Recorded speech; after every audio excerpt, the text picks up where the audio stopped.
세미나장은 오늘도 열기로 가득하다. 신상품 출시를 알리는 화려한 현수막, 최신 보장 내용을 담은 두툼한 책자, 그리고 무대 위에서 자신감 넘치게 설명하는 강사. 이번 상품은 업계 최고 수준의 보장을 제공합니다. 경쟁사 대비 보험료 경쟁력이 뛰어납니다. 이 특약 조합이면 완판입니다. 하지만 그 누구도 말하지 않는 것이 있다.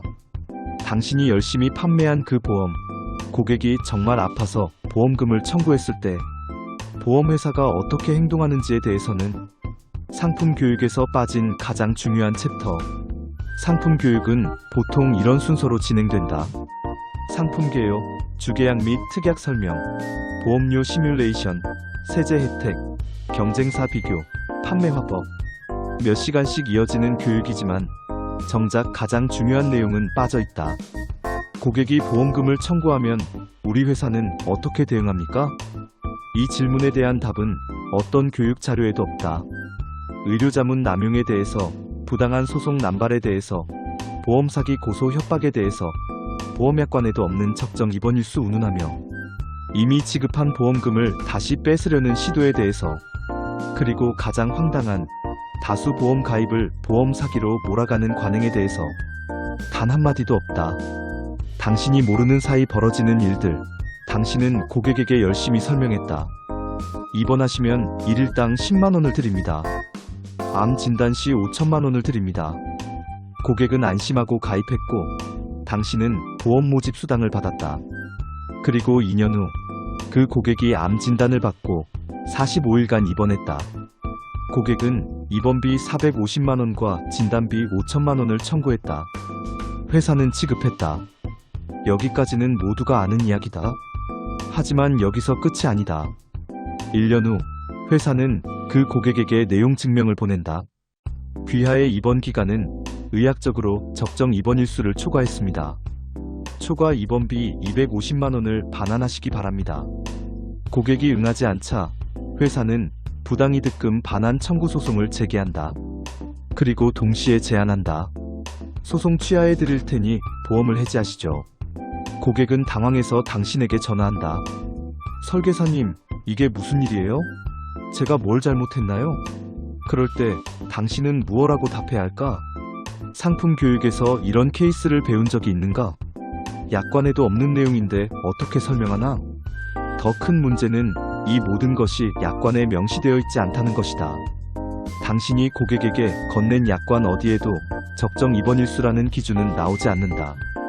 단지 입원 시 1일당 얼마를 지급한다고만 되어 있다. 그런데 회사는 자체 의료자문을 통해 이 질병은 의학적으로 20일이면 충분하다고 판단하고 나머지 25일치 보험금을 돌려받으려 한다. 담당 의사가 45일 입원이 필요하다고 판단했고 환자가 실제로 45일을 입원했는데도 말이다. 상품 교육 강사는 당신에게 이런 걸 가르쳐 줬는가? 고객님, 입원하시면 보험금을 드리긴 하는데요. 나중에 우리 회사가 너무 오래 입원했다고 판단하면 다시 뺏어갈 수도 있습니다 라고 설명하라고. 보험 여러 건 가입이 범죄가 되는 마술. 하지만 가장 황당한 것은 따로 있다. 여러 건의 보험 가입을 문제 삼는 것이다. 당신은 평소 고객들에게 이렇게 말했을 것이다. 보험은 여러 개 가입하시는 게 좋습니다.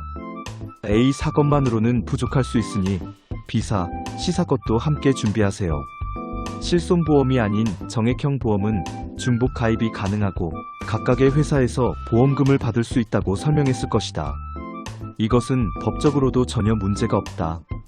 그런데 고객이 실제로 아파서 여러 보험사의 보험금을 청구하면 일이 달라진다.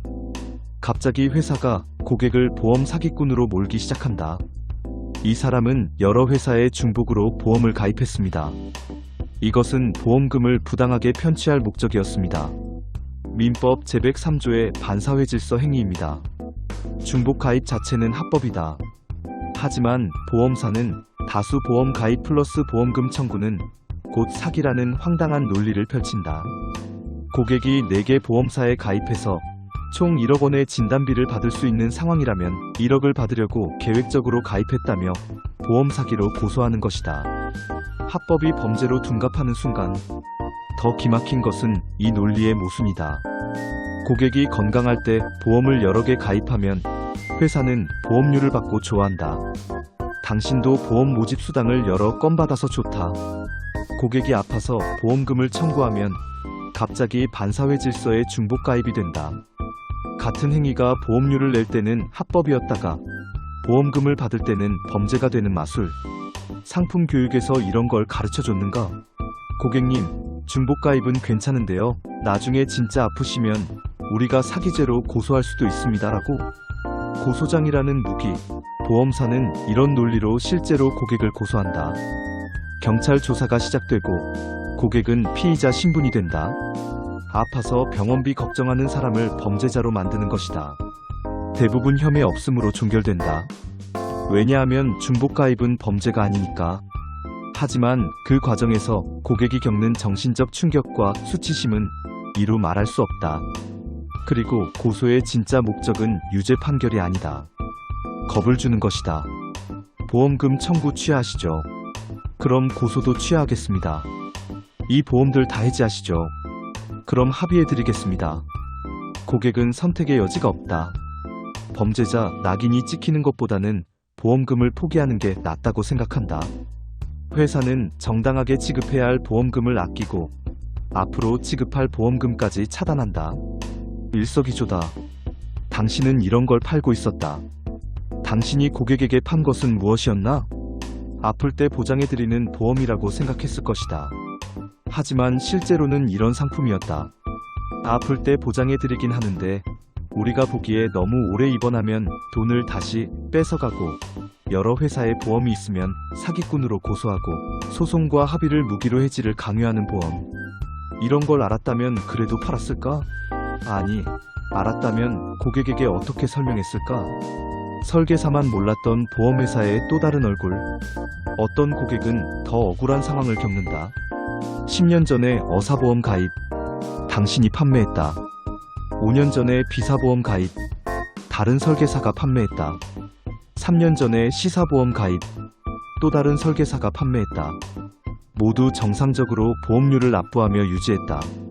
그런데 암이 발병해서 세 회사 모두의 보험금을 청구했더니 A사가 보험 사기로 고소를 한 것이다. 7년에 걸쳐 계획적으로 중복 가입하여 보험금을 편취하려 했다는 이유로 조사를 받고 혐의 없음으로 종결되기까지 고객이 겪는 수치심과 공포는 이루 말할 수 없다. 그리고 그 고객은 당신을 원망한다. 설계사님이 이런 보험 팔 때는 언제고 이제 와서 저를 사기꾼으로 만드나요? 당신은 억울하다. 당신도 몰랐으니까.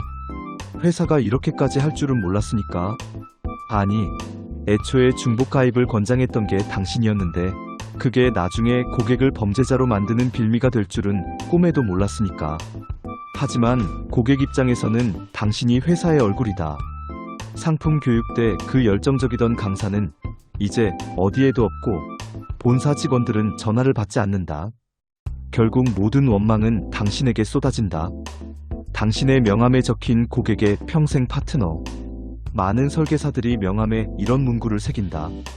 고객의 평생 파트너, 평생 든든한 재무주치. 아름다운 말이다.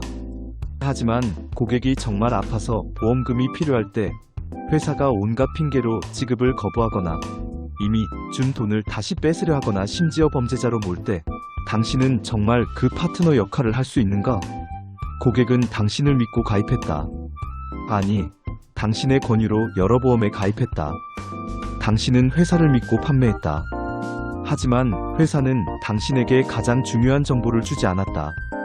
고객이 아플 때 회사가 어떻게 행동하는지, 의료자문을 어떻게 활용하는지, 언제 소송을 제기하는지, 보험 사기 고소는 어떤 기준으로 하는지, 중복 가입을 어떻게 무기로 사용하는지. 이제는 물어야 할 때, 다음 상품 교육 때 당신은 강사에게 반드시 질문해야 한다. 이 상품으로 고객이 보험금을 청구하면 우리 회사는 의료자문을 어떻게 활용합니까? 적정 입원일수 기준은 무엇이고 그게 약관에 명시되어 있습니까?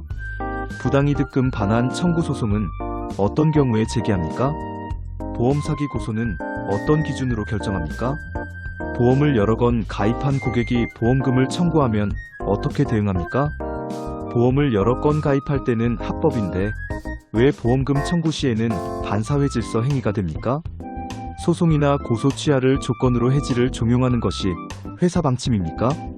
강사는 아마도 당황할 것이다. 그런 건 심사팀 소관이고 개별 케이스마다 다르니까 지금은 상품 설명 시간이니까 라며 얼버무릴 것이다. 바로 그 순간 당신은 깨닫게 될 것이다. 회사가 당신에게 숨기고 있는 것이 무엇인지를. 만약 어떤 회사가 이렇게 말한다면 상상해보자. 만약 어떤 보험사 강사가 상품 교육에서 이렇게 말한다면 우리 회사는 의료자문을 남용하지 않습니다. 고객이 정당하게 받은 보험금을 나중에 뺏으려는 부당이득금 반환 소송을 제기하지 않습니다. 약관에도 없는 적정 입원일수로 고객을 괴롭히지 않습니다. 정당한 보험금 청구를 보험 사기로 몰아 고소하거나 협박하지 않습니다. 합법적인 중복 가입을 반사회질서 행위로 둔갑시켜 고객을 범죄자로 만들지 않습니다. 소송이나 고소 취하를 미끼로 해지를 종용하지 않습니다.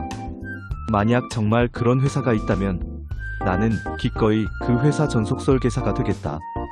보험료가 조금 비싸도 수수료가 조금 적어도 그런 회사야말로 설계사가 떳떳하게 일할 수 있는 곳이니까. 고객에게 우리 회사는 다릅니다라고 자신있게 말할 수 있는 곳이니까.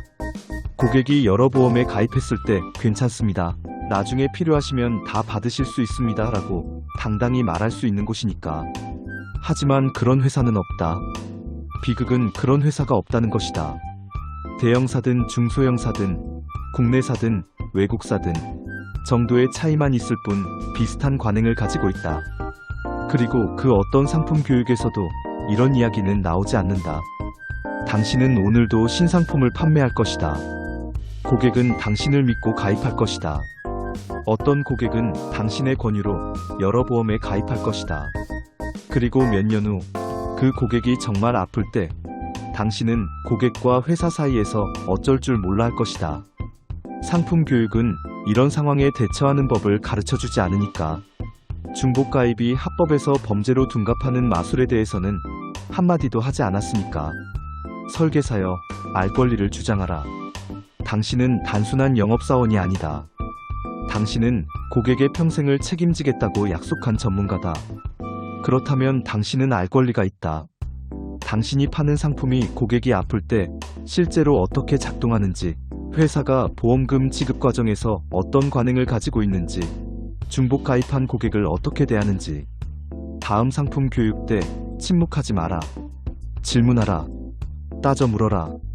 그것이 고객에 대한 당신의 책임이고 설계사로서의 전문성이다. 그리고 만약 회사가 제대로 된 답을 주지 못한다면 그것도 하나의 답이다. 당신이 어떤 회사를 위해 일하고 있는지, 고객에게 무엇을 팔고 있는지에 대한 화려한 프레젠테이션 뒤에 감춰진 불편한 진실. 합법이 범죄로 둔갑하는 마술. 보험료를 낼 때는 환영받다가 보험금을 청구할 때는 사기꾼이 되는 고객들.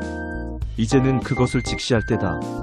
고객을 위해서, 그리고 무엇보다 당신 자신을 위해서. 이 영상은 현직 GA1인 대리점을 운영하고 있는 이건우 씨가 자신도 전혀 몰랐던 보험회사의 두 얼굴, 즉 순한 양과 늑대의 두 모습을 적나라하게 고발한 것입니다. 감사합니다. 보험금을 청구할 때마다 횡포를 일삼는 일명 이상한 보험회사에 대하여 자세히 알고 싶으신 분들은 제가 쓴 책 좋은 보험, 나쁜 보험, 이상한 보험회사를 구입해서 꼭 읽어보시기 바랍니다.